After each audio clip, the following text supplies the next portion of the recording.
Cheshire K just saw Ant-Man. Does gravity exist in a supposed quantum world?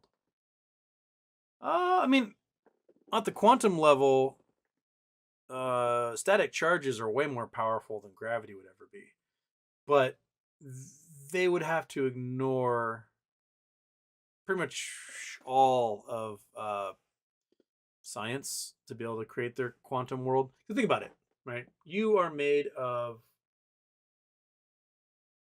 atoms, and those atoms are made of electrons, protons, and neutrons, arranged in a particular way so that their charges relate to each other and they're confined within their spaces.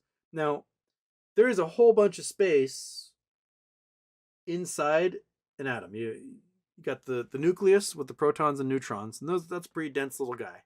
And you got this cloud of probability where the electrons kind of fly around. You know where the electron is? It's just flying around, right? But it's like 99.999999999% nothing inside the atom. And the things you feel, touch, table, wall, whatever, like this stuff, what's happening is the cloud of the electrons in my finger are touching the cloud of electrons in the counter or the cabinet here, and our fields are getting close to each other. We go, whoa! Negative charges don't like touching negative charges, and that's what keeps my hand from like passing through my other hand or through the table or the cabinet behind me. And you can squish these fundamental quantum forces that keep the electrons floating around. You can do that. Happens in electron degeneracy all the time inside of like white dwarfs.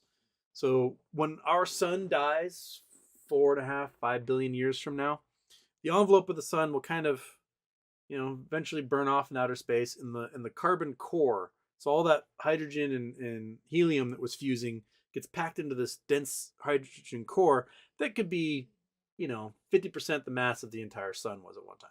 It could be a pretty decent size.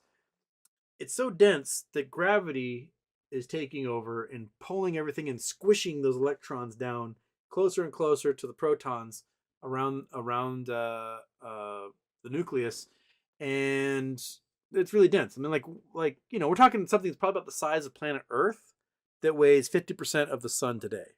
So just a huge amount of mass packed into this little white dwarf. If Ant-Man, click his little suit and he goes shrink into a tiny little subatomic little guy in the quantum realm, right? He would have the same amount of mass he had before.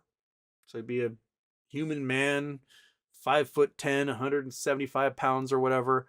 Now in a super dense, teeny tiny little space. So he would be equivalent of this degenerate carbon that was the former core of a dead star.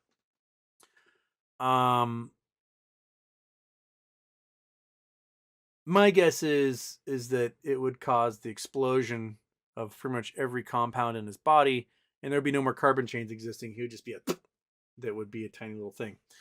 And so, would gravity have any sway in that situation?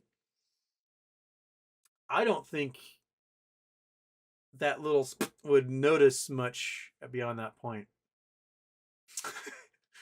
Because you're goo. You're a dense little tiny subatomic, almost black hole of goo. And I think that would be the least of Ant-Man's worries at that point, was if gravity affected him or not. Because the static charges alone at that scale are so much more powerful. Gravity takes a huge amount of mass over a fairly short distance, and the constants for the energies of electrons and stuff are incredible over very small distances. There you go. MMTLP'd my shorts. Houston, we have a problem. Con 2023.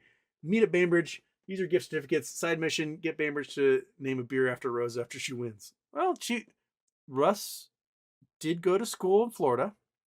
That's where he went to law school.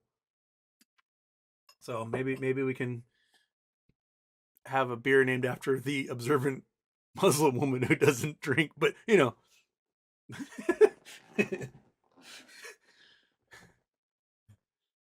two non-drinkers taking everyone to the brewery. For Houston Con. I should do a Houston Con. Why not? I'm not going anywhere for one. But if you guys want to come to Seattle, we'll go to dinner. I don't know.